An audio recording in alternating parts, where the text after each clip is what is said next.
ਸਤਿ ਸ਼੍ਰੀ ਅਕਾਲ ਜੀ, ਮੈਂ ਹਾਂ ਸੰਦੇਸ਼ ਔਲਖ ਸ਼ਰਮਾ। ਜਗਬਾਣੀ ਟੀਵੀ ਤੇ ਤੁਹਾਡਾ ਸਭ ਦਾ ਬਹੁਤ-ਬਹੁਤ ਸਵਾਗਤ ਹੈ।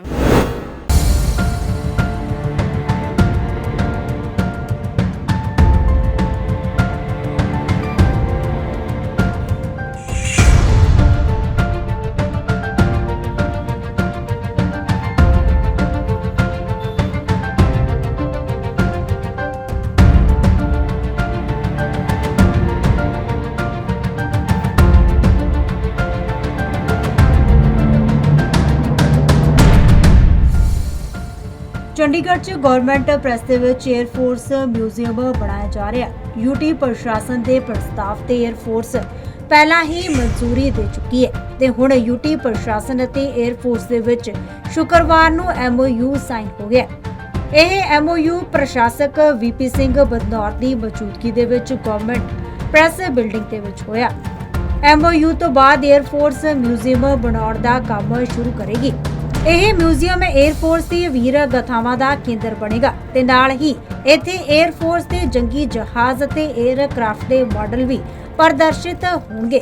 ਇਸ ਮਿਊਜ਼ੀਅਮ ਨੂੰ ਕੇਰਲ ਦੀ ਰਾਜਧਾਨੀ ਤਿਰਵੰਤਰਮਪੁਰਮ ਦੇ ਪਿੰਡ ਅਕੁਲਮ ਵਿੱਚ ਬਣਾਏ ਗਏ ਮਿਊਜ਼ੀਅਮ ਦੀ ਤਰਜ਼ ਤੇ ਤਿਆਰ ਕੀਤਾ ਜਾਵੇਗਾ। ਚੰਡੀਗੜ੍ਹ ਗਵਰਨਮੈਂਟ ਪ੍ਰੈਸ ਦੇ ਵਿੱਚ 에ਅਰ ਫੋਰਸ ਹੀ ਇਹ ਮਿਊਜ਼ੀਅਮ ਬਣਾਏਗੀ। ਇੰਡੀਅਨ 에ਅਰ ਫੋਰਸ ਦੇ ਸਾਹਮਣੇ ਯੂਟੀ ਪ੍ਰਸ਼ਾਸਨ ਗਵਰਨਮੈਂਟ ਪ੍ਰੈਸ ਦੀ ਇਸ ਹੈਰੀਟੇਜ ਬਿਲਡਿੰਗ ਵਿੱਚ ਮਿਊਜ਼ੀਅਮ ਬਣਾਉਣ ਦਾ ਪ੍ਰਸਤਾਵ ਰੱਖਿਆ ਗਿਆ ਸੀ।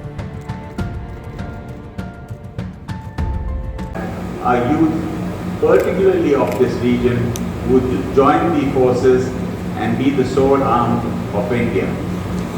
This building itself has a great history, as Athens is claimed to be one of the first glass buildings and has a heritage importance in the era that Le Corbusier designed and was an architect of this city. To have an Air Force Heritage Center in such a building and also in Chandigarh, we are giving importance to all the veterans who have made Chandigarh their home. Must mention that we have more than 200 Major Generals, Lieutenant Generals and equivalent services. I would especially like to mention the names of the Chief of the Army Staff, General Vikram Singh, General V.P. Malik, Air Chief Marshal Birinder Singh Dhanova and Admiral Sunil Lamba, who have made our Tri-City their home. In the end, let me all welcome you and be a part of this MOU that is going to be signed just now. Thank you very much. Jai Hind.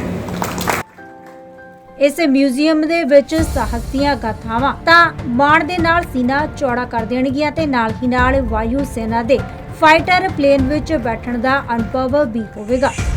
Museum ਵਿੱਚ air force ਦੇ plain ਦੇ model ਅਤੇ ਹਥਿਆਰ ਪ੍ਰਦਰਸ਼ਿਤ ਕੀਤੇ ਜਾਣਗੇ ਤੇ ਜੰਗੀ ਜਹਾਜ਼ ਤੈਨਾਤ ਹੋਣਗੇ। ਸਭ ਤੋਂ ਵੱਡਾ ਆਕਰਸ਼ਣ ਦਾ ਕੇਂਦਰ ਫਲਾਈਟ ਸਿਮੂਲੇਟਰ ਹੋਵੇਗਾ। ਇਹ ਸਿਮੂਲੇਟਰ ਵਿਜ਼ਟਰਸ ਨੂੰ ਵਾਯੂ ਸੈਨਾ ਦੇ फाइटर प्लेन ਵਿੱਚ बैठने का अनुभव भी कराएगा। गवर्नमेंट प्रेस बिल्डिंग जो हेरिटेज बिल्डिंग है उसका ग्राउंड फ्लोर में 2 ब्लॉक्स है, तो ब्लॉक 1 ब्लॉक 2। तो ब्लॉक 1 जो है यूटी एडमिनिस्ट्रेशन और ministry of defence Indian air force के साथ ये हमने एक MOU साइन किया है आज। इसके तहत देश का पहला एयरफोर्स हेरिटेज सेंटर यहाँ पे स्थापित होगा। ये देश में फर्स्ट होगा। इस एयरफोर्स हेरिटेज सेंटर में इंडियन एयरफोर्स की जो कामयाबी है, जो उनके ऑफिसर्स के जो हिस्ट्री है, जो इंडियन एयरफोर्स की अचीवमेंट्स है, उसको यहाँ पे प्रदर्शन किया जाएगा। इसके अलावा मैं समझता हूँ कि हमारे देश के जो युवक है, basically north east area and southern area के जो युवक जिनकी नौकरी नहीं है या जो आना चाहते हैं एयरफोर्स में, जिन्हें पता नहीं है एयरफोर्स के बारे में, ये जो एक प्लेटफॉर्म बनेगा जिसके तहत IAF इंडियन एयरफोर्स हमारे देश के नौजवानों को मोटिवेट करेगा और सहूलत भी करेंगे कि ये आप इंडियन एयरफोर्स या आर्म्ड फोर्स ज्वाइन कर लें। मैं समझता हूँ अगर हमारे नौजवान अगर इस फोर्स में ज्वाइन करते हैं तो उनको ना कि नौकरी मिलेगी, बल्कि हमारा जो आर्म्ड फोर्स है उसकी शक्ति बढ़ेगी और शक्ति इनकी और शक्ति होने के साथ हर देश के हर प्रांत के हर राज्य के जब जवान यहाँ पे आएंगे तो एक सॉर्ट ऑफ नेशनल इंटीग्रेशन होगा, जिसके तहत एक यूनिटी का जो मैसेज होता है वो पूरे देश में कायम हो जाएगा। सर इसको कितने दिन में पूरा हो जाएगा, कुछ इसका टारगेट क्या रखा क्या गया? ये इसके अंदर हमने होगा? ये MOU साइन किया है आज इंडियन एयरफोर्स के साथ, और ये क्योंकि ਇਸ ਮਿਊਜ਼ੀਅਮ ਦਾ ਉਦੇਸ਼ ਕੇਵਲ ਐਂਟਰਟੇਨਮੈਂਟ ਕਰਨਾ ਨਹੀਂ ਹੋਵੇਗਾ, ਬਲਕਿ ਇਹ 에ਅਰ ਫੋਰਸ ਦੀ ਤਾਕਤ, ਕੰਮ ਅਤੇ ਇਸ ਨੂੰ ਜੁਆਇਨ ਕਰਨ ਦੀ ਜਾਣਕਾਰੀ ਵੀ ਸਮੇਟੇ ਹੋਏ ਹੋਵੇਗਾ। ਨੌਜਵਾਨਾਂ ਦਾ ਰੁਝਾਨ 에ਅਰ ਫੋਰਸ ਦੇ ਪ੍ਰਤੀ ਵਧਾਉਣਾ ਵੀ ਇਸ ਦਾ ਉਦੇਸ਼ ਰਹੇਗਾ ਤੇ ਬੱਚਿਆਂ ਨੂੰ ਇਸ ਤੋਂ ਪ੍ਰੇਰਣਾ ਵੀ ਮਿਲੇਗੀ। ਜਗਬਾਣੀ ਟੀਵੀ ਦੇ ਲਈ ਚੰਡੀਗੜ੍ਹ ਤੋਂ ਕੁਲਦੀਪ ਕੁਮਾਰ ਦੀ ਰਿਪੋਰਟ।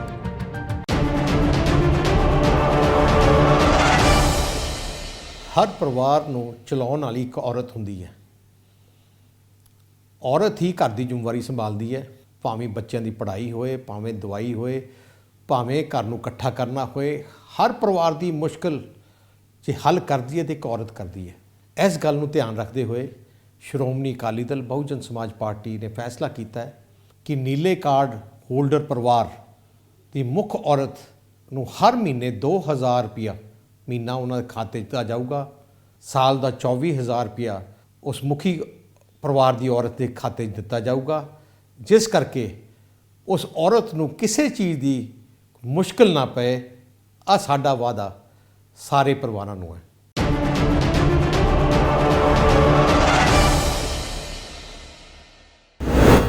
ਮੁੱਖ ਮੰਤਰੀ ਦੇ ਵਿੱਚ ਸਾਡਾ ਵਿਸ਼ਵਾਸ ਨਹੀਂ ਰਿਹਾ, ਅਸੀਂ ਉਹਦੇ ਨਾਲ ਨਹੀਂ ਖੜੇ। ਸੋ ਇਸ ਸਿਚੁਏਸ਼ਨ ਦੇ ਵਿੱਚ ਅਸੀਂ ਰਾਜਪਾਲ ਸਾਹਿਬ ਨੂੰ ਮੰਗ ਕਰਕੇ ਆਏ ਕਿ ਤੁਰੰਤ ਪੰਜਾਬ ਦੀ ਵਿਧਾਨ ਸਭਾ ਦਾ ਸਪੈਸ਼ਲ ਸੈਸ਼ਨ ਕਾਲ ਕੀਤਾ ਜਾਵੇ, ਸਪੈਸ਼ਲ ਸੈਸ਼ਨ ਸੱਦਿਆ ਜਾਵੇ ਔਰ ਉਹਦੇ ਵਿੱਚ ਪੰਜਾਬ ਦੇ ਮੁੱਖ ਮੰਤਰੀ ਕੈਪਟਨ ਸਾਹਿਬ ਆਪਣੀ ਮੈਜੋਰਟੀ ਸਾਬਤ ਕਰਨ, ਕਿਉਂਕਿ ਸਰਕਾਰ ਜਿਹੜੀ ਆ ਉਹ ਘੱਟ ਗਿਣਤੀ ਦੇ ਵਿੱਚ ਰਹਿ ਚੁੱਕੀ ਆ।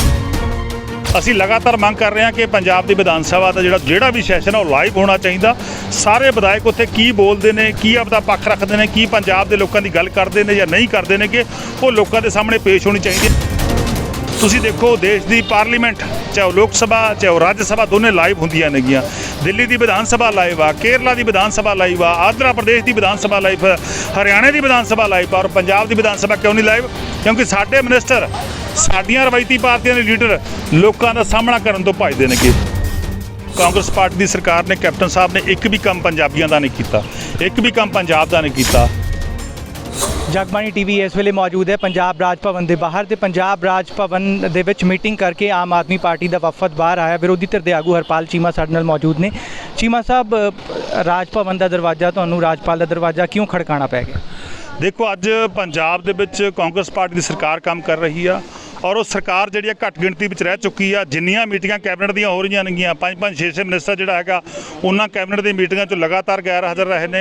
ਬਹੁਤ ਸਾਰੇ ਵਿਧਾਇਕ ਕਾਂਗਰਸ ਪਾਰਟੀ ਦੇ ਮੰਗ ਕਰ ਚੁੱਕੇ ਨੇ ਕਿ ਪੰਜਾਬ ਦੇ ਮੁੱਖ ਮੰਤਰੀ ਦੇ ਵਿੱਚ ਸਾਡਾ ਵਿਸ਼ਵਾਸ ਨਹੀਂ ਰਿਹਾ, ਅਸੀਂ ਉਹਦੇ ਨਾਲ ਨਹੀਂ ਖੜੇ। ਸੋ ਇਸ ਸਿਚੁਏਸ਼ਨ ਦੇ ਵਿੱਚ ਅਸੀਂ ਰਾਜਪਾਲ ਸਾਹਿਬ ਨੂੰ ਮੰਗ ਕਰਕੇ ਆਏ ਕਿ ਤੁਰੰਤ ਪੰਜਾਬ ਦੀ ਵਿਧਾਨ ਸਭਾ ਦਾ ਸਪੈਸ਼ਲ ਸੈਸ਼ਨ ਕਾਲ ਕੀਤਾ ਜਾਵੇ, ਸਪੈਸ਼ਲ ਸੈਸ਼ਨ ਸੱਦਿਆ ਜਾਵੇ ਔਰ ਉਹਦੇ ਵਿੱਚ ਪੰਜਾਬ ਦੇ ਮੁੱਖ ਮੰਤਰੀ ਕੈਪਟਨ ਸਾਹਿਬ ਆਪਣੀ ਮੈਜੋਰਟੀ ਸਾਬਤ ਕਰਨ, ਕਿਉਂਕਿ ਸਰਕਾਰ ਜਿਹੜੀ ਆ ਉਹ ਘੱਟ ਗਿਣਤੀ ਦੇ ਵਿੱਚ ਰਹਿ ਚੁੱਕੀ ਆ। ਸੋ ਉਹਦੇ ਲਈ ਅਸੀਂ ਜਿਹੜੀ ਅੱਜ ਮੰਗ ਕਰਕੇ ਆਏਗੇ। ਇਹ ਕਿੰਨੀ ਕੁ ਮੰਗ ਤੁਹਾਡੀ ਮੁਨਾਸਿਬ ਲੱਗਦੀ ਹੈ, ਜਦੋਂ ਤੱਕ ਕਿ ਤੁਸੀਂ ਮਤਲਬ ਪੂਰੇ ਇਸ ਕਾਰਜਕਾਲ ਵਿੱਚ ਕਈ ਵਾਰ ਮੰਗ ਕਰਦੇ ਰਹੇ ਹੋ ਵਿਰੋਧੀ ਧਿਰ ਦੇ ਵਜੋਂ ਕਿ ਲੰਬਾ ਸੈਸ਼ਨ ਹੋਣਾ ਚਾਹੀਦਾ, ਮੁੱਦੇ ਚੁੱਕਣ ਦੀ ਗੱਲ, ਸਾਨੂੰ ਮੌਕਾ ਮਿਲਣਾ ਚਾਹੀਦਾ ਹੈ, ਪਰ ਹੁਣ ਐਂਡ ਵਿੱਚ ਜਦੋਂ ਸਾਰਿਆਂ ਨੇ ਆਪਣੀ ਸਾਖ ਬਿਲਕੁਲ ਬਚਾ ਕੇ ਰੱਖਣੀ ਹੈ, ਉਦੋਂ ਇਹ ਤੁਹਾਡੀ ਮੰਗ ਮੰਨ ਲਈ ਜਾ? ਦੇਖੋ, ਲਗਾਤਾਰ ਜਦੋਂ ਦੀ ਆਮ ਆਦਮੀ ਪਾਰਟੀ ਪੰਜਾਬ ਦੀ ਵਿਧਾਨ ਸਭਾ 'ਚ ਆਈ ਆ, ਅਸੀਂ ਲਗਾਤਾਰ ਮੰਗ ਕਰ ਰਹੇ ਹਾਂ ਕਿ ਪੰਜਾਬ ਦੀ ਵਿਧਾਨ ਸਭਾ ਦਾ ਜਿਹੜਾ ਵੀ ਸੈਸ਼ਨ ਆ ਉਹ ਲਾਈਵ ਹੋਣਾ ਚਾਹੀਦਾ। ਸਾਰੇ ਵਿਧਾਇਕ ਉੱਥੇ ਕੀ ਬੋਲਦੇ ਨੇ, ਕੀ ਆਪਦਾ ਪੱਖ ਰੱਖਦੇ ਨੇ, ਕੀ ਪੰਜਾਬ ਦੇ ਲੋਕਾਂ ਦੀ ਗੱਲ ਕਰਦੇ ਨੇ ਜਾਂ ਨਹੀਂ ਕਰਦੇ ਨੇ, ਕਿ ਉਹ ਲੋਕਾਂ ਦੇ ਸਾਹਮਣੇ ਪੇਸ਼ ਹੋਣੀ ਚਾਹੀਦੀ ਹੈ। ਪਰ ਲੇਕਿਨ ਪੰਜਾਬ ਵਿਧਾਨ ਸਭਾ ਲਾਈਵ ਕਰਨ ਤੋਂ ਜਿਹੜੀ ਸਰਕਾਰ ਭੱਜ ਰਹੀ ਆ। ਤੁਸੀਂ ਦੇਖੋ ਦੇਸ਼ ਦੀ ਪਾਰਲੀਮੈਂਟ, ਚਾਹੇ ਉਹ ਲੋਕ ਸਭਾ ਚਾਹੇ ਉਹ ਰਾਜ ਸਭਾ, ਦੋਨੇ ਲਾਈਵ ਹੁੰਦੀਆਂ ਨੇਗੀਆਂ। ਦਿੱਲੀ ਦੀ ਵਿਧਾਨ ਸਭਾ ਲਾਈਵ ਆ, ਕੇਰਲਾ ਦੀ ਵਿਧਾਨ ਸਭਾ ਲਾਈਵ ਆ, ਆਂਧਰਾ ਪ੍ਰਦੇਸ਼ ਦੀ ਵਿਧਾਨ ਸਭਾ ਲਾਈਵ, ਹਰਿਆਣੇ ਦੀ ਵਿਧਾਨ ਸਭਾ ਲਾਈਵ ਔਰ ਪੰਜਾਬ ਦੀ ਵਿਧਾਨ ਸਭਾ ਕਿਉਂ ਨਹੀਂ ਲਾਈਵ? ਕਿਉਂਕਿ ਸਾਡੇ ਮਿਨਿਸਟਰ, ਸਾਡੀਆਂ ਰਵਾਇਤੀ ਪਾਰਟੀਆਂ ਦੇ ਲੀਡਰ ਲੋਕਾਂ ਦਾ ਸਾਹਮਣਾ ਕਰਨ ਤੋਂ ਭੱਜਦੇ ਨੇਗੇ। ਇਹ ਕਿਉਂ ਨਹੀਂ ਦਿਖਾਉਂਦੇ ਕਿ ਪੰਜਾਬ ਦੀ ਵਿਧਾਨ ਸਭਾ ਦੇ ਅੰਦਰ ਸਾਰੇ ਤੂੰ ਮੈਂ ਹੁੰਦੇ ਨੇ ਕਿ ਪੰਜਾਬ ਦੇ ਮਾਮਲੇ ਤੇ ਹੱਲ ਨਹੀਂ ਹੁੰਦੀ ਹੈਗੀ। ਤੁਸੀਂ ਦੇਖੋ, ਨਵਜੋਤ ਸਿੰਘ ਸਿੱਧੂ ਤੇ ਮਜੀਠੀਆ ਬਾਹਾਂ ਚੜਾ ਕੇ ਲੜਾਈ ਦੀ ਗੱਲ ਕਰਦੇ ਨੇ, ਪੰਜਾਬ ਦੇ ਮੁੱਦੇ ਖੋਹ ਬੈਂਦੇ ਨੇਗੇ। ਸੋ ਆਮ ਆਦਮੀ ਪਾਰਟੀ ਮੰਗ ਕਰਦੀ ਹੈ ਕਿ ਜਦੋਂ ਲਾਈਵ ਟੈਲੀਕਾਸਟ ਹੋਊਗਾ ਤਾਂ ਪੰਜਾਬ ਦੇ ਮੁੱਦਿਆਂ ਦੀ ਗੱਲ ਹੋਊਗੀ, ਪੰਜਾਬ ਦੇ ਲੋਕਾਂ ਦੀ ਗੱਲ ਹੋਊਗੀ, ਪੰਜਾਬ ਦੇ ਲੋਕਾਂ ਦੀ ਸਮੱਸਿਆਵਾਂ ਦਾ ਕੋਈ ਨਾ ਕੋਈ ਹੱਲ, ਕੋਈ ਨਾ ਕੋਈ ਵਿਧਾਇਕਤਾ ਪੇਸ਼ ਕਰੂਗਾ। ਸੋ ਅਸੀਂ ਬਾਰ-ਬਾਰ ਮੰਗ ਕਰਦੇ ਹਾਂ ਕਿ ਲਾਈਵ ਸੈਸ਼ਨ ਹੋਣਾ ਚਾਹੀਦਾ। ਅੱਛਾ, ਇੱਕ ਜਿਵੇਂ ਮੌਜੂਦਾ ਜਿਹੜੀ ਸੱਤਾਧਾਰੀ ਧਿਰ ਹੈ ਉਹ ਆਪਸ 'ਚ ਕਾਫੀ ਉਲਝੀ ਹੋਈ ਹੈ ਤੇ ਲੱਗਦਾ ਹੈ ਕਿ ਵਿਰੋਧੀ ਧਿਰ ਜਾਂ ਫਿਰ ਜਿੰਨੀਆਂ ਵੀ ਵਿਰੋਧੀ ਪਾਰਟੀਆਂ ਉਹਨਾਂ ਲਈ ਬਹੁਤ ਵੱਡਾ ਮੌਕਾ ਹੈ। ਦੇਖੋ 4.5 ਸਾਲ ਕਾਂਗਰਸ ਪਾਰਟੀ ਦੀ ਸਰਕਾਰ ਨੇ, ਕੈਪਟਨ ਸਾਹਿਬ ਨੇ ਇੱਕ ਵੀ ਕੰਮ ਪੰਜਾਬੀਆਂ ਦਾ ਨਹੀਂ ਕੀਤਾ, ਇੱਕ ਵੀ ਕੰਮ ਪੰਜਾਬ ਦਾ ਨਹੀਂ ਕੀਤਾ। ਉਸੇ ਤਰ੍ਹਾਂ ਜਿਹੜੀ ਪੁਰਾਣੀ ਸਰਕਾਰ ਸੀ ਸੁਖਬੀਰ ਸਿੰਘ ਬਾਦਲ ਦੀ, ਜਿਹੜਾ ਮਾਫੀਆ ਰਾਜ ਉਹਨੇ ਚਲਾਇਆ ਸੀਗਾ, ਉਸੇ ਤਰ੍ਹਾਂ ਦਾ ਮਾਫੀਆ ਰਾਜ ਅੱਜ ਪੰਜਾਬ ਚੱਲ ਰਿਹਾ ਹੈਗਾ। ਉਸੇ ਤਰ੍ਹਾਂ ਦੀ ਲੁੱਟ ਖਸੁੱਟ ਅੱਜ ਪੰਜਾਬ ਚੱਲ ਰਹੀ ਆ। ਪੰਜਾਬ ਨੂੰ ਬੁਰੀ ਤਰ੍ਹਾਂ ਬਰਬਾਦ ਕੀਤਾ ਜਾ ਰਿਹਾ ਹੈਗਾ। ਔਰ ਸਰਕਾਰ ਦੇ ਵਿੱਚ ਲੜਾਈ 4.5 ਸਾਲ ਬਾਅਦ ਕਿਉਂ ਪਈ ਆ? ਕਿਉਂਕਿ ਜਦੋਂ ਇਹ ਮੰਤਰੀ ਸੰਤਰੀ MLA ਉਤਰ ਕੇ ਮੈਦਾਨ 'ਚ ਗਏ, ਜਾ ਕੇ ਦੇਖਿਆ ਕਿ ਲੋਕਾਂ ਦਾ ਗੁੱਸਾ 7ਵੇਂ ਅਸਮਾਨ ਤੇ ਸੀਗਾ। ਲਗਾਤਾਰ ਲੋਕ ਕਾਂਗਰਸ ਨੂੰ ਘੇਰ ਰਹੇ ਸੀਗੇ ਕਿ ਤੁਸੀਂ 4.5 ਸਾਲ ਦੇ ਵਿੱਚ ਗੁਰੂ ਗ੍ਰੰਥ ਸਾਹਿਬ ਦੀ ਬੇਅਦਬੀ ਦਾ ਇਨਸਾਫ ਕਰਤਾ, ਕੀ ਤੁਸੀਂ ਘਰ ਘਰ ਰੁਜ਼ਗਾਰ ਦੇਤਾ, ਕੀ ਤੁਸੀਂ ਕਿਸਾਨ ਦਾ ਕਰਜ਼ਾ ਮਾਫ ਕਰਤਾ, ਕੀ ਤੁਸੀਂ ਦਲਿਤਾਂ ਦੇ ਬਣਦੇ ਹਿੱਸੇ ਦੀਆਂ ਸਕੀਮਾਂ ਉਹਨਾਂ ਨੂੰ ਦੇਤੀਆਂ, ਕੀ ਤੁਸੀਂ ਪੰਜਾਬ ਦੇ ਵਿੱਚ ਜਿਹੜਾ ਹੈਗਾ ਮਾਫੀਆ ਰਾਜ ਦਾ ਖਾਤਮਾ ਕਰਤਾ, ਕੀ ਤੁਸੀਂ ਪੰਜਾਬ ਨੂੰ ਤਰੱਕੀ ਵੱਲ ਲੈ ਕੇ ਗਏ ਹੋ ਜਾਂ ਪਛਾਣ ਲੈ ਕੇ ਗਏ ਹੋ, ਕੀ ਪੰਜਾਬ ਤੇ 90,000 ਕਰੋੜ ਦਾ ਕਰਜ਼ਾ ਕਿਵੇਂ ਚੜਿਆ? ਸਾਰੀਆਂ ਗੱਲਾਂ ਪੰਜਾਬ ਦੇ ਲੋਕ ਪੁੱਛ ਰਹੇ ਨੇਗੇ। ਸੋ ਤੋਂ ਡਰਦੇ ਮਾਰੇ ਇਹ ਹੁਣ ਜਿਹੜੀ ਬਲੇਮ ਗੇਮ ਹੈ ਇਹਨਾਂ ਦੀ ਕਿ ਹੁਣ ਕੈਪਟਨ ਸਾਹਿਬ ਤੇ ਆਪਾਂ ਸਿੱਟ ਦਿਓ, ਆਪਾਂ ਆਪਣੀ ਚਮੜੀ ਬਚਾ ਲਓ, ਆਪਾਂ ਹੁਣ ਦੁੱਧ ਧੋਤੇ ਹੋਏ 4.5 ਸਾਲ ਇਹਨਾਂ ਵਿਧਾਇਕਾਂ ਨੇ ਪੰਜਾਬ ਨੂੰ ਖੂਬ ਲੁੱਟਿਆ, ਇਹਨਾਂ ਮਿਨਿਸਟਰਾਂ ਨੇ ਖੂਬ ਪੰਜਾਬ ਨੂੰ ਲੁੱਟਿਆ। ਹੁਣ 4.5 ਸਾਲ ਵਿੱਚ ਡਰਾਮੇ ਕਰ ਰਹੇ ਨੇ ਪੰਜਾਬ ਦੇ ਬੱਚੇ ਨੂੰ ਪਤਾਗਾ ਕਿ ਕਾਂਗਰਸ ਪਾਰਟੀ ਜਿਹੜੀ ਆ ਉਹ ਇਸ ਸਮੇਂ ਜਿਹੜੀ ਆ ਲੁਟੇਰਿਆਂ ਦੀ ਜਮਾਤ ਬਣੀ ਹੋਈ ਆ, ਉਹ ਪੰਜਾਬ ਨੂੰ ਲਗਾਤਾਰ ਲੁੱਟ ਰਹੀ ਆ। ਜਾਂਦੇ ਇੱਕ ਸਵਾਲ ਇਹ ਹੈ, ਤੁਸੀਂ ਬੇਅਦਬੀ ਦੀ ਗੱਲ ਕਰ ਰਹੇ ਹੋ, ਅੱਜ ਹੀ BJP ਨੇ ਪ੍ਰੈਸ ਕਾਨਫਰੰਸ ਕੀਤੀ ਹੈ, ਉਹ ਕਹਿੰਦੇ ਅਸੀਂ ਬੇਅਦਬੀ ਦਾ ਇਨਸਾਫ ਦੇਵਾਂਗੇ, ਅਸੀਂ ਨਸ਼ੇ ਦਾ ਖਾਤਮਾ ਕਰਾਂਗੇ, ਅਸੀਂ ਮਤਲਬ ਬਹੁਤ ਸਾਰੇ ਵਾਅਦੇ ਉਹਨਾਂ ਨੇ ਪ੍ਰੈਸ ਕਾਨਫਰੰਸ 'ਚ ਕਰਤੇ ਜੋ ਪਿਛਲੀ ਵਾਰ ਤੁਸੀਂ ਕਰ ਰਹੇ ਸੀ। ਦੇਖੋ 2007 ਤੋਂ ਲੈ ਕੇ 2017 ਤੱਕ ਪੰਜਾਬ ਦੀ ਸੱਤਾ ਤੇ BJP ਤੇ ਅਕਾਲੀ ਦਲ ਕਾਬਜ਼ ਰਿਹਾ। ਇਹ ਸਾਰੀਆਂ ਗੱਲਾਂ BJP ਦੇ ਰਾਜ 'ਚ ਪੈਦਾ ਹੋਈਆਂ। ਚਾਹੇ ਗੁਰੂ ਗ੍ਰੰਥ ਸਾਹਿਬ ਦੀ ਬੇਅਦਬੀ ਹੋਈ, ਇਹਨਾਂ ਦੇ ਰਾਜ 'ਚ ਹੋਈ, ਇਹ ਦੋਸ਼ੀ ਨੇਗੇ। ਇਹਨਾਂ ਦੇ ਰਾਜ ਦੇ ਵਿੱਚ ਪੰਜਾਬ ਵਿੱਚ ਸਭ ਤੋਂ ਵੱਧ ਨਸ਼ਾ ਆਇਆ, ਇਹਨਾਂ ਦੇ ਰਾਜ ਦੇ ਵਿੱਚ ਸਭ ਤੋਂ ਵੱਧ ਬੇਰੁਜ਼ਗਾਰੀ ਫੈਲੀ, ਇਹਨਾਂ ਦੇ ਰਾਜ ਦੇ ਵਿੱਚ ਸਭ ਤੋਂ ਵੱਧ ਕਿਸਾਨ ਖੁਦਕਸ਼ੀਆਂ ਕਰਨ ਲੱਗਿਆ, ਇਹਨਾਂ ਦੇ ਰਾਜ ਦੇ ਵਿੱਚ ਸਭ ਤੋਂ ਵੱਧ ਕਰਜ਼ਾ ਜਿਹੜਾ ਹੈਗਾ ਕਿਸਾਨਾਂ ਤੇ ਚੜਿਆ, ਇਹਨਾਂ ਦੇ ਰਾਜ ਦੇ ਵਿੱਚ ਸਭ ਤੋਂ ਵੱਧ ਦਲਿਤਾਂ ਨੂੰ ਕੁੱਟਿਆ ਗਿਆ, ਉਹਨਾਂ ਦੇ ਜਿਹੜੀਆਂ ਸੇਵਾਵਾਂ ਦੀਆਂ ਲੁੱਟੀਆਂ ਗਈਆਂ। ਇਹ ਕਿਹੜੇ ਮੂੰਹ ਨਾਲ ਬੋਲ ਰਹੇ ਨੇ? ਹੁਣ ਤਾਂ ਇਹ ਗੱਲ ਹੋ ਗਈ ਚੋਰ ਮਚਾਵੇ ਸ਼ੋਰ। BJP, ਅਕਾਲੀ ਦਲ, ਕਾਂਗਰਸ ਪਾਰਟੀ, ਇਹ ਤਿੰਨੇ ਇਸ ਸਮੇਂ ਪੰਜਾਬ ਵਿੱਚ ਸਭ ਤੋਂ ਵੱਡੀਆਂ ਨਫ਼ਰਤ ਦੀਆਂ ਪਾਤਰ ਪਾਰਟੀਆਂ ਬਣੀਆਂ ਹੋਈਆਂ ਨੇ ਲੋਕਾਂ ਨੂੰ। ਸ਼ੁਕਰੀਆ ਸਾਡੇ ਨਾਲ ਗੱਲਬਾਤ ਕਰਨ ਦੇ ਲਈ। ਸੋ ਹਰਪਾਲ ਚੀਮਾ ਆਮ ਆਦਮੀ ਪਾਰਟੀ ਦਾ ਵਫਦ ਇੱਥੇ ਪਹੁੰਚਿਆ ਸੀ ਰਾਜ ਭਵਨ, ਰਾਜਪਾਲ VPS ਬਦਨੌਰ ਦੇ ਨਾਲ ਮੁਲਾਕਾਤ ਕਰਨ ਦੇ ਲਈ। ਕਿਉਂਕਿ ਇਹ ਕਹਿ ਰਹੇ ਨੇ ਕਿ ਕਾਂਗਰਸ ਦੀ ਸਰਕਾਰ ਅਲਪਮਤ ਵਿੱਚ ਇੱਕ ਫਲੋਰ ਟੈਸਟ ਦੀ ਡਿਮਾਂਡ ਇਹਨਾਂ ਨੇ ਰੱਖੀ ਹੈ। ਹੁਣ ਇਸ ਤੇ ਅੱਗੇ ਕਿੰਨਾ ਕੁ ਗੌਰ ਕੀਤਾ ਜਾਂਦਾ ਹੈ, ਇਸ ਤੇ ਨਜ਼ਰ ਰਹੇਗੀ। ਕੈਮਰਾਮੈਨ ਅਮਨਦੀਪ ਦੇ ਨਾਲ ਸ਼ਮਿਤ, ਜਗਬਾਣੀ TV, ਚੰਡੀਗੜ੍ਹ। ਹਰ ਪਰਿਵਾਰ ਨੂੰ ਚਲਾਉਣ ਵਾਲੀ ਇੱਕ ਔਰਤ ਹੁੰਦੀ ਹੈ। ਔਰਤ ਹੀ ਘਰ ਦੀ ਜ਼ਿੰਮੇਵਾਰੀ ਸੰਭਾਲਦੀ ਹੈ, ਭਾਵੇਂ ਬੱਚਿਆਂ ਦੀ ਪੜ੍ਹਾਈ ਹੋਏ, ਭਾਵੇਂ ਦਵਾਈ ਹੋਏ, ਭਾਵੇਂ ਘਰ ਨੂੰ ਇਕੱਠਾ ਕਰਨਾ ਹੋਏ। ਹਰ ਪਰਿਵਾਰ ਦੀ ਮੁਸ਼ਕਿਲ ਜੇ ਹੱਲ ਕਰਦੀ ਹੈ ਤੇ ਇੱਕ ਔਰਤ ਕਰਦੀ ਹੈ। ਇਸ ਗੱਲ ਨੂੰ ਧਿਆਨ ਰੱਖਦੇ ਹੋਏ ਸ਼੍ਰੋਮਣੀ ਅਕਾਲੀ ਦਲ ਬਹੁਜਨ ਸਮਾਜ ਪਾਰਟੀ ਨੇ ਫੈਸਲਾ ਕੀਤਾ ਹੈ ਕਿ ਨੀਲੇ ਕਾਰਡ ਹੋਲਡਰ ਪਰਿਵਾਰ ਦੀ ਮੁੱਖ ਔਰਤ ਨੂੰ ਹਰ ਮਹੀਨੇ 2000 ਰੁਪਇਆ ਮਹੀਨਾ ਉਹਨਾਂ ਦੇ ਖਾਤੇ 'ਚ ਦਿੱਤਾ ਜਾਊਗਾ। ਸਾਲ ਦਾ 24,000 ਰੁਪਇਆ ਉਸ ਮੁਖੀ ਪਰਿਵਾਰ ਦੀ ਔਰਤ ਦੇ ਖਾਤੇ 'ਚ ਦਿੱਤਾ ਜਾਊਗਾ, ਜਿਸ ਕਰਕੇ ਉਸ ਔਰਤ ਨੂੰ ਕਿਸੇ ਚੀਜ਼ ਦੀ ਮੁਸ਼ਕਿਲ ਨਾ ਪਏ। ਆ ਸਾਡਾ ਵਾਅਦਾ ਸਾਰੇ ਪਰਿਵਾਰਾਂ ਨੂੰ ਹੈ।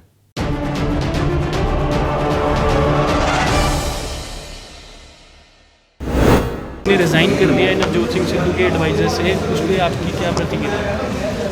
यार एडवाइज़र ने रिज़ाइन कर दिया फिर मेरा ख्याल है आप इश्यूज़ की बात किया करो। आप तो अननेसेसरली ऐसी बातें करते हैं। देखो मीडिया का भी देखो डेमोक्रेसी का चौथा थंब है, लेकिन हम इश्यूज़ की बात कई बार नहीं करते। हम इशू से भड़का के इंडिविजुअल पर्सनैलिटीज़ की बात करते हैं। मैं कभी पर्सनैलिटी की बात करता नहीं। ਪ੍ਰਗਟ ਜੀ, ਪਰ ਮੰਤਰੀਆਂ ਦਾ ਕੱਲ੍ਹ ਤ੍ਰਿਪਤ ਬਾਜਵਾ ਸੀ, ਉਹ ਨਹੀਂ ਪਹੁੰਚੇ। ਚੰਨੀ ਜੀ ਥੋੜ੍ਹੇ ਸਮੇਂ ਬਾਅਦ ਗਏ। ਇੱਕ ਪੁਰਾਣਾ ਕਾਂਗਰਸੀ ਬੈਠਾ, ਉਹ ਕਹਿੰਦਾ ਮੈਨੂੰ 4 ਦਿਨ ਹੋ ਗਏ ਆਉਂਦੇ ਨੂੰ, ਪਰ ਮੇਰੀ ਗੱਲ ਨਹੀਂ ਕੋਈ ਵੀ ਸੁਣਦਾ। ਨਹੀਂ, ਮੈਂ ਤਾਂ ਯਾਰ ਕਿਸੇ ਨੂੰ ਵਿਹਲਾ ਰਹਿਣ ਹੀ ਨਹੀਂ ਦਿੰਦਾ, ਕਿਉਂਕਿ ਉਦੋਂ ਬੰਦਾ ਕੋਈ ਹੈ ਨਹੀਂ ਸੀਗਾ। ਉਹਨਾਂ ਦੀ ਕੋਈ ਮੀਟਿੰਗ ਸੀ। ਅੱਛਾ, ਉਹ ਆਏ ਕੱਲ੍ਹ ਆਪਣੇ ਤ੍ਰਿਪਤ ਜੀ, ਉਹਨਾਂ ਨੂੰ ਕੱਲ੍ਹ ਬੁਖਾਰ ਹੋ ਗਿਆ। ਅੱਛਾ, ਸਾਡੇ ਪਵਨ ਜੀ ਆ, ਇਹ ਬੈਠੇ ਹੈਗੇ ਆ, ਬੈਠੇ ਰਹੇ ਸਾਰੇ ਦਿਨ। ਅਸੀਂ ਇਹ ਇਨਸ਼ੋਰ ਕਰਦੇ ਆ ਵੀ ਇੱਕ ਮਿਨਿਸਟਰ ਥੋੜ੍ਹੇ ਚਿਰ ਲਈ ਜਿਹੜਾ ਉਸ ਕੰਸਰਨ ਡਿਪਾਰਟਮੈਂਟ ਦੇ ਕੋਈ ਕੰਮ ਹੋਣ।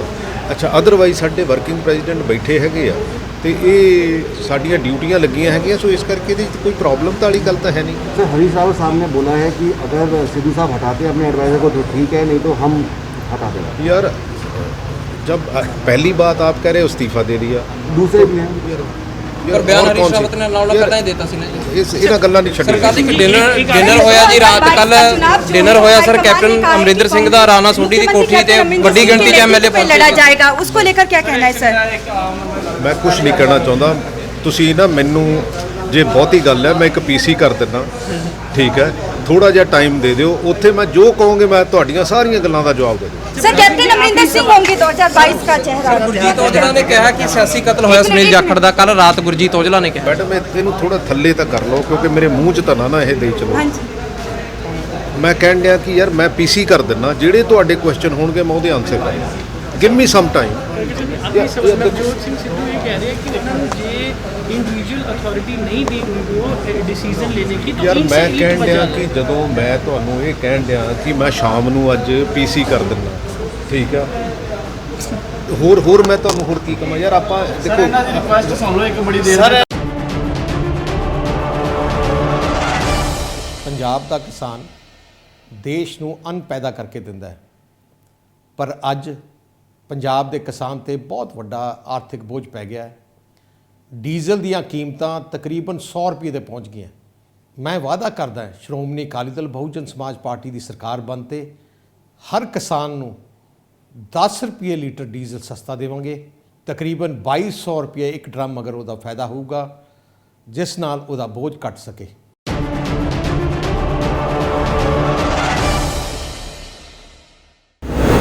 जो 70 साल से सरकारी कंपनियां चल रही थी, ऐसी क्या नौबत आ गई कि मोदी सरकार उनको बेचने पे प्राइवेटाइजेशन करने पर आ गई? बिजली विभाग हो चाहे चंडीगढ़ में, उसको भी प्राइवेटाइजेशन किया जा रहा है।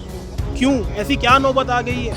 ਚੰਡੀਗੜ੍ਹ ਵਾਸੀਆਂ ਨੂੰ ਇਹ ਦੱਸਣਾ ਚਾਹੁੰਦੇ ਆ ਵੀ ਜਿਹੜੀ 70 ਸਾਲ ਦੀ ਪੂੰਜੀ ਹੈ ਨਾ ਮੋਦੀ ਸਰਕਾਰ ਵੇਚਣ ਤੇ ਲੱਗੀ ਹੈ। 70 साल से सर्विस बढ़िया नहीं थी। 70 साल से वो कंपनियां अपना काम नहीं कर रही थी सही ढंग से। ਅੱਜ ਦੇਸ਼ ਦਾ ਯੁਵਾ ਬੇਰੋਜ਼ਗਾਰ ਹੈ ਤੇ ਦੇਸ਼ ਦਾ ਯੁਵਾ ਸੜਕਾਂ ਤੇ ਆ ਚੁੱਕਿਆ ਹੈ। क्योंकि पिछले 7 साल से ही जो विकास हुआ है, जो अच्छी बातें हुई हैं, वो सिर्फ 7 साल से ही हुई है। ਸਾਰੇ ਪੜ੍ਹੇ ਲਿਖੇ ਲੋਕ ਹੈ, ਕਿਸੇ ਦਾ ਧਰਨਾ ਲਾਉਣ ਨੂੰ ਮਨ ਨਹੀਂ ਕਰਦਾ। हमें तो ये डर है कि आने वाले दिनों में मोदी सरकार देश के नागरिकों को ना बेच दे। ਸਰ ਪਿਛਲੇ 7 ਸਾਲਾਂ ਤੋਂ ਕਿਹੜੀ ਸਰਵਿਸ ਮਿਲ ਗਈ? पिछले 7 सालों से की दे दिया? मध्यम वर्गीय लोग पढ़ने के लिए अपने बच्चों को भेजते हैं, वो लोग ऑनलाइन क्लासेस कहाँ से लेते हैं? तो उनका भविष्य तो वैसे भी अंधकार में है। उसके बारे में तो सरकार ने कुछ नहीं सोचा। ਸਾਡੇ ਭਰਾ ਸਾਡੇ ਮਾਂ-ਬਾਪ ਕਈ ਸਾਨੂੰ ਛੱਡ ਕੇ ਚਲੇ ਗਏ ਇਸ ਕੋਵਿਡ 'ਚ, ਪਰ ਮੋਦੀ ਸਰਕਾਰ ਨੇ ਤੇ ਜੂੰ ਨਹੀਂ ਰੱਖੀ।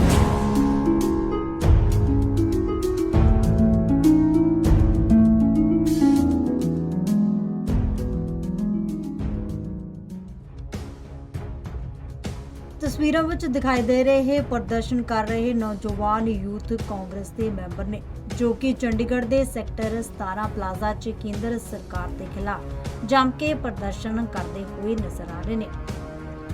ਦੱਸਦੇ ਕਿ ਯੂਥ ਕਾਂਗਰਸ ਦੇ ਇਹ ਮੈਂਬਰ ਨਿੱਜੀਕਰਨ ਦਾ ਵਿਰੋਧ ਜਤਾ ਰਹੇ ਨੇ।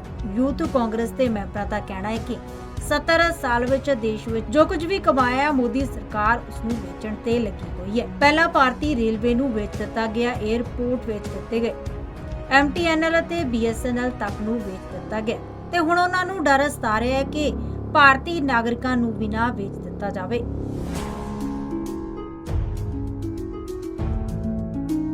सत्तर साल से जो कांग्रेस पार्टी ने, ये कांग्रेस पार्टी की सरकार ने देश में चीज़ें बनाई थी, मोदी सरकार उनको एक एक करके बेच रही है। चाहे वो सरकारी कंपनी हो, BSNL हो, LIC हो, BPCL हो, मोदी सरकार इनको प्राइवेटाइजेशन क्यों कर रही है? इनका मोदी सरकार को 7 साल हो गए हैं।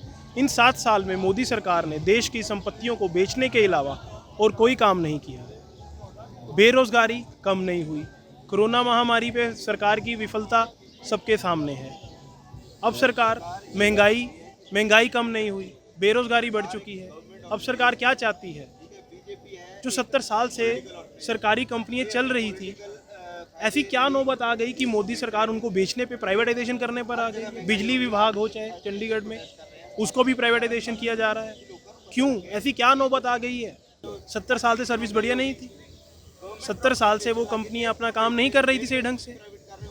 क्योंकि पिछले 7 साल से ही जो विकास हुआ है, जो अच्छी बातें हुई हैं, वो सिर्फ 7 साल से ही हुई हैं। ऐसा पॉसिबल हो सकता है? हमें तो ये डर है कि आने वाले दिनों में मोदी सरकार देश के नागरिकों को ना बेच दे। बंद कर नहीं जाएंगे, बंद कर चुके हैं लोग। पिछले 2 साल से स्कूल तो बंद थे। प्राइवेट स्कूलों में तो जो बच्चे ठीक है जिन उन्होंने तो ऑनलाइन स्टडीज़ करवा ली। अब सरकारी स्कूल में जहाँ पर बहुत ही बुरा हाल है, लोगों को बेचारे मध्यम वर्गीय लोग पढ़ने के लिए अपने बच्चों को भेजते हैं, वो लोग ऑनलाइन क्लासेस कहाँ से लेते? तो उनका भविष्य तो वैसे भी अंधकार में है, उसके बारे में तो सरकार ने कुछ नहीं सोचा। ਦੱਸ ਦੇ ਕਿ ਸੈਕਟਰ 17 ਪਲਾਜ਼ਾ ਦੇ ਵਿੱਚ ਯੂਥ ਕਾਂਗਰਸ ਵੱਲੋਂ ਇਹ ਪ੍ਰਦਰਸ਼ਨ ਕੀਤਾ ਗਿਆ। ਇਸ ਪ੍ਰਦਰਸ਼ਨ ਦੀ ਅਗਵਾਈ ਯੂਥ ਕਾਂਗਰਸ ਪ੍ਰਧਾਨ ਮਨੋਜ ਲੁਬਾਣਾ ਨੇ ਕੀਤੀ। ਇੰਨਾ ਹੀ ਨਹੀਂ, ਯੂਥ ਕਾਂਗਰਸ ਮੈਂਬਰਾਂ ਦਾ ਇਹ ਵੀ ਕਹਿਣਾ ਹੈ ਕਿ ਇਸ ਦਾ ਪੂਰਾ ਅਸਰ ਚੰਡੀਗੜ੍ਹ ਦੇ ਵਿੱਚ ਵੀ ਦੇਖਣ ਨੂੰ ਮਿਲ ਰਿਹਾ ਹੈ। ਚੰਡੀਗੜ੍ਹ 'ਚ ਬਿਜਲੀ ਵਿਭਾਗ ਨੂੰ ਨਿੱਜੀ ਹੱਥਾਂ ਵਿੱਚ ਵੇਚ ਦਿੱਤਾ ਗਿਆ।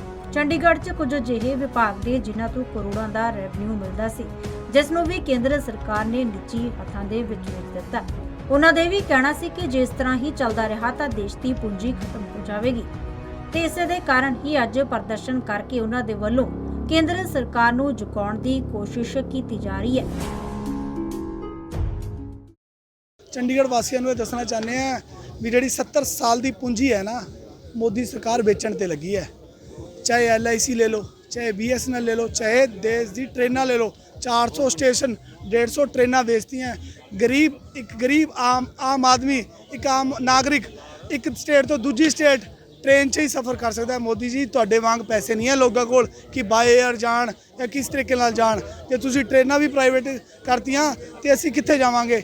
ਅੱਜ ਦੇਸ਼ ਦਾ ਯੁਵਾ ਬੇਰੋਜ਼ਗਾਰ ਹੈ ਤੇ ਦੇਸ਼ ਦਾ ਯੁਵਾ ਸੜਕਾਂ ਤੇ ਆ ਚੁੱਕਿਆ ਹੈ ਤੇ ਸਾਡੇ ਭਰਾ ਇਹ ਸਾਰੇ किसी पंजाब यूनिवर्सिटी के स्टूडेंट ने, कोई कितों पढ़िया होया, कोई कितों पढ़िया होया, सारे पढ़े लिखे लोग है। किसी का धरना लाने को मन नहीं करता तो असी ये लड़ाई चंडीगढ़ के कल्ले कोने च कल्ले नागरिक नूं जाके दसांगे कि ये सारा देश किते सानू मोदी सरकार सानू ना थोड़े दिनों च बेच दे। सर पिछले 7 सालों तो किहड़ी सर्विस मिल गई? पिछले 7 सालों चों की दे दिया? मोदी सरकार तो कहते नोटबंदी नाल फायदा होगा। मोदी सरकार कहते सी करोना 'ਚ ਅਸੀਂ ਤੁਹਾਡੀ ਲੜਾਈ ਲੜਾਂਗੇ। ਸਾਡੇ ਭਰਾ, ਸਾਡੇ ਮਾਂ-ਬਾਪ ਕਈ ਸਾਨੂੰ ਛੱਡ ਕੇ ਚਲੇ ਗਏ ਇਸ ਕੋਵਿਡ 'ਚ, ਪਰ ਮੋਦੀ ਸਰਕਾਰ ਨੇ ਤੇ ਜੂੰ ਨਹੀਂ ਰੱਖੀ। ਉਧਰ ਯੂਥ ਕਾਂਗਰਸ ਨੇ ਇਲਜ਼ਾਮ ਲਗਾਇਆ ਕਿ ਕੇਂਦਰ ਵਿੱਚ ਗਰੀਬ ਵਿਰੋਧੀ ਸਰਕਾਰ ਲਗਾਤਾਰ ਭਾਰਤੀ ਰੇਲਵੇ ਦੇ ਨਿੱਜੀਕਰਨ ਦੇ ਵੱਲ ਵਧ ਰਹੀ ਹੈ, ਜਿਸ ਕਾਰਨ ਭਾਰਤੀ ਰੇਲ ਆਮ ਲੋਕਾਂ ਦੀ ਪਹੁੰਚ ਤੋਂ ਦੂਰ ਹੁੰਦੀਆਂ ਜਾ ਰਹੀਆਂ ਨੇ।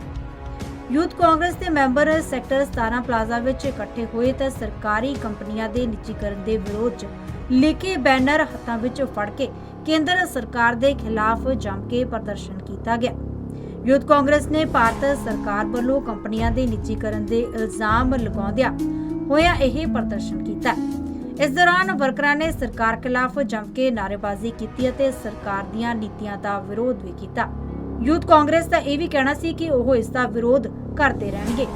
ਜਗਬਾਣੀ ਟੀਵੀ ਦੇ ਲਈ ਚੰਡੀਗੜ੍ਹ ਤੋਂ ਕੁਲਦੀਪ ਕੁਮਾਰ ਦੀ ਰਿਪੋਰਟ।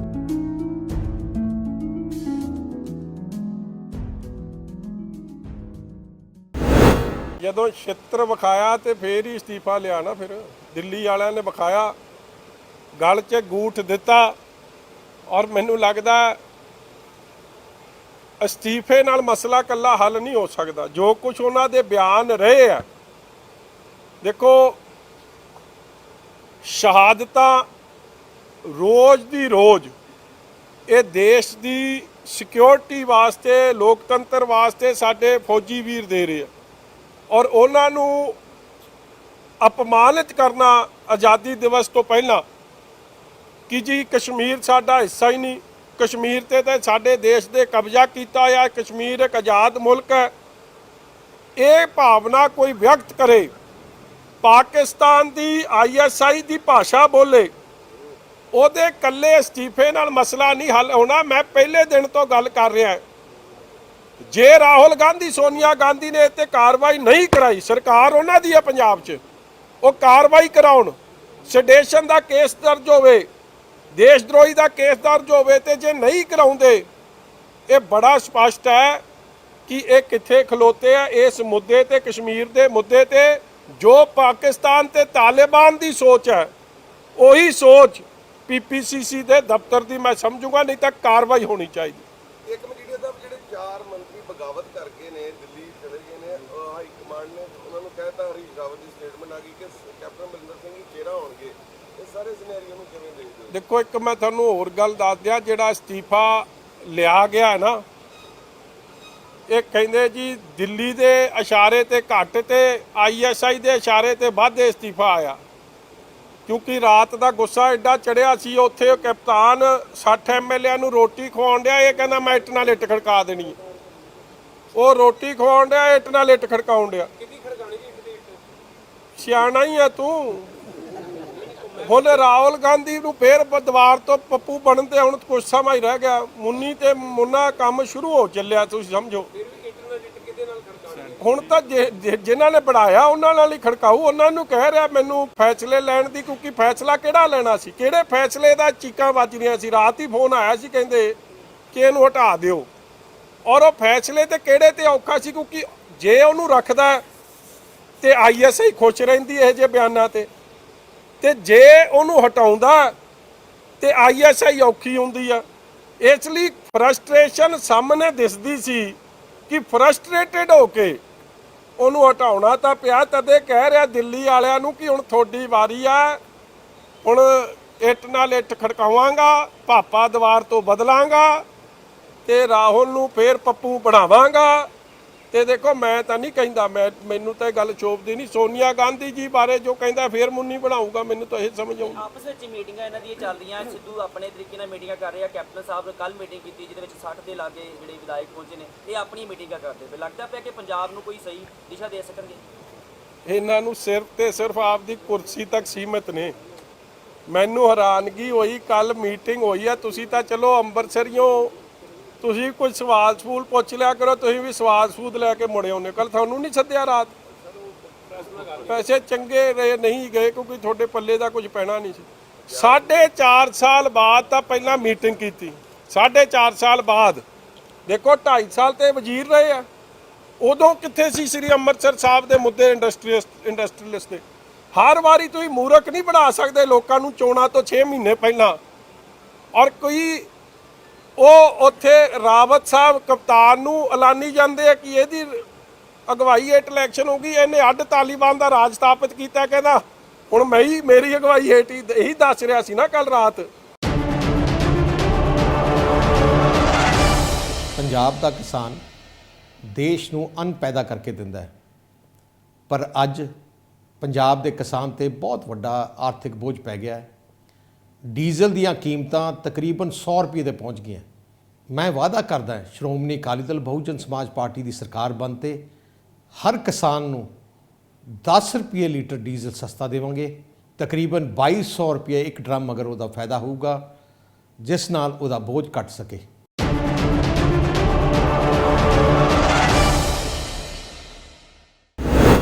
ਤਾਂ ਅੱਜ ਦੇ ਇਸ ਬੁਲੇਟਿਨ ਦੇ ਵਿੱਚ ਬਸ ਨਹੀਂ, ਫਿਰ ਹੋਵੇਗੀ ਮੁਲਾਕਾਤ। ਸਤਿ ਸ਼੍ਰੀ ਅਕਾਲ।